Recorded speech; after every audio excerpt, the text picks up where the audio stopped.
സുഗമോ ദേവി സീരിയലിൻ്റെ ഏറ്റവും പുതിയ റിവ്യൂയിലേക്ക് എല്ലാ കൂട്ടുകാർക്കും സ്വാഗതം. ചന്ദ്രമതി ആൻറ്റി പറഞ്ഞത് കള്ളമല്ലെന്ന് നേരിട്ട് കണ്ട് ഗിരീഷും ദേവിക ഉറപ്പുവരുത്തുന്നുണ്ട്. മാത്രമല്ല, തെറ്റ് ചെയ്ത നന്ദന് നല്ലൊരു അടി ഗിരീഷിൻ്റെ ഭാഗത്തുനിന്ന് കൊടുക്കുകയും ചെയ്യുന്നു. ശാരിയയ്ക്ക് ഗിരീഷ് കൊടുത്ത വാക്ക് അങ്ങനെ പാലിക്കുന്നു. കാരണം നന്ദൻ തെറ്റുകാരനാണെന്ന് എല്ലാ തെളിവുൾപ്പെടെയാണ് രണ്ടുപേരും തിരിച്ചറിഞ്ഞിരിക്കുന്നത്. ഒറ്റയ്ക്കാണ് താമസിക്കുന്നത് എന്ന് നന്ദൻ ഗിരീഷിൻ്റെ മുഖത്ത് നോക്കി കള്ളം പറഞ്ഞുവെങ്കിലും തൊട്ടു പിന്നാലെ ബെല്ലയും കൂടി കണ്ടപ്പോഴത്തേക്കും അവർക്ക് മനസ്സിലാകുന്നു ഇവരെന്തൊക്കെയോ സത്യങ്ങൾ തങ്ങളിൽ നിന്ന് മറച്ചു വെക്കുന്നുണ്ട്. ദേവികയെ ചതിക്കുവാണ് നന്ദൻ എന്ന് തിരിച്ചറിഞ്ഞ ഗിരി ഒരളിയൻ എന്ന നിലയ്ക്കല്ല ഇപ്പം നന്ദനോട് പെരുമാറുന്നത്. അങ്ങനെ നന്ദൻ മറച്ചു വച്ചിരിക്കുന്ന ആ ഫയൽ സഹി കെട്ട് തിരിച്ചു കൊടുക്കേണ്ട ആ ഒരു ഗതികേടിൽ നന്ദൻ എത്തിച്ചേർന്നു എന്ന് തന്നെ പറയാം.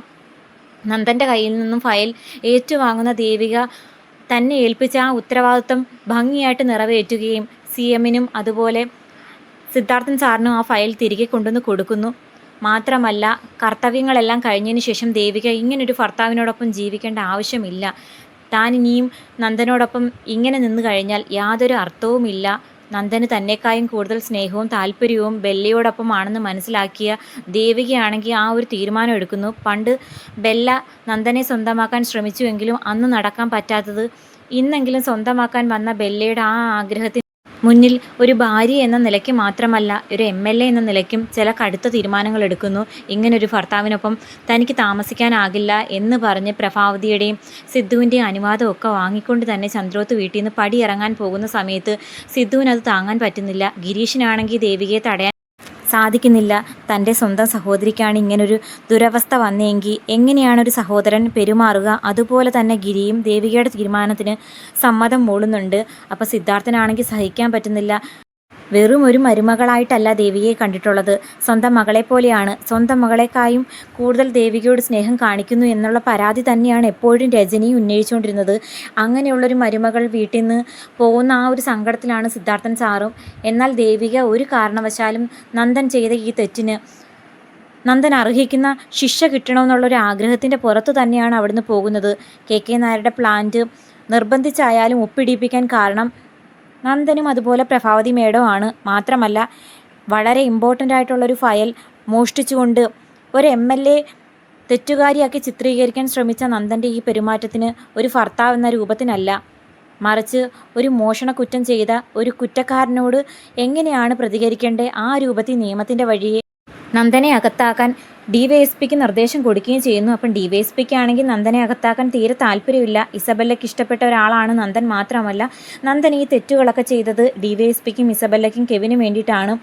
അത് നന്ദനെ അറസ്റ്റ് ചെയ്യുന്നതിൻ്റെ പിന്നാലെ ഒന്നിൻ്റെ പിറകെ ഒന്നായിട്ട് പുറത്തു വരുമെന്ന് മനസ്സിലാക്കി DYSP എങ്ങനെയെങ്കിലും ദേവികയെ പറഞ്ഞ് സമാധാനിപ്പിച്ച് കേസിൽ നിന്ന് പിന്മാറണമെന്ന് പറയുന്നുണ്ട്. അപ്പം തൻ്റെ ഭർത്താവിനെ അറസ്റ്റ് ചെയ്യുന്നതിൽ തനിക്കില്ലാത്ത നാണക്കേട് ഒരു പോലീസ് ഉദ്യോഗസ്ഥന് വേണ്ട.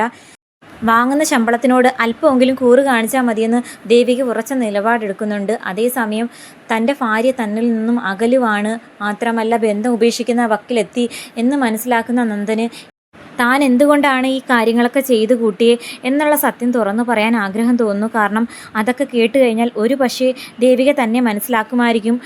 ബന്ധം ഉപേക്ഷിക്കുന്ന ആ ഒരു തീരുമാനത്തിൽ നിന്നും ചന്ദ്രോത്ത് വീട്ടിൽ നിന്നും പോകുന്ന ആ ഒരു തീരുമാനത്തിൽ നിന്നും ഒക്കെ പിന്മാറും എന്ന് മനസ്സിലാക്കിക്കൊണ്ട് നന്ദനാണെങ്കിൽ അത് പറയാൻ ശ്രമിക്കുമ്പോൾ ഇസബല്ലയാണെങ്കിൽ അതിനെ എതിർക്കുകയും നന്ദൻ്റെ ഭാഗത്താണ് ശരി, ഒരു ഭർത്താവിനെ ഇങ്ങനെ വന്ന് മാനം കെടുത്തിയ ദേവികയാണ് കുറ്റക്കാരി എന്ന് പറഞ്ഞ് സ്വാധീനിക്കാൻ ശ്രമിക്കുന്നുവെങ്കിലും ബെല്ലയുടെ ആ ഒരു സ്വാധീനത്തിലൊന്നും ഇപ്പം നന്ദൻ ഏൽക്കുന്നില്ല. കാരണം നന്ദന് ദേവികയില്ലാത്ത ഒരു ജീവിതത്തെപ്പറ്റി ചിന്തിക്കാൻ പോലും പറ്റുന്നില്ല.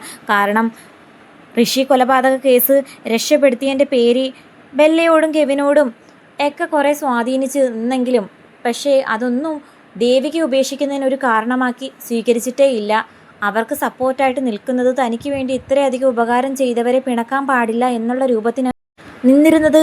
എങ്കിൽ ബെല്ല ഉദ്ദേശിച്ചത് ആ ഒരു കാര്യം എങ്ങനെയെങ്കിലും യൂട്ടിലൈസ് ചെയ്തുകൊണ്ട് നന്ദനെയും ദേവികയും തമ്മിൽ അകറ്റുക എന്നൊരു ലക്ഷ്യമാണ് അവൾ അവിടെ പ്രയോഗിച്ചത്. എന്നാൽ അതൊന്നും ദേവികയെ നന്ദനെ അകറ്റാൻ പറ്റില്ല എന്നുള്ള കാര്യം ഇസബല്ലയ്ക്ക് മനസ്സിലാകുന്നുണ്ട്.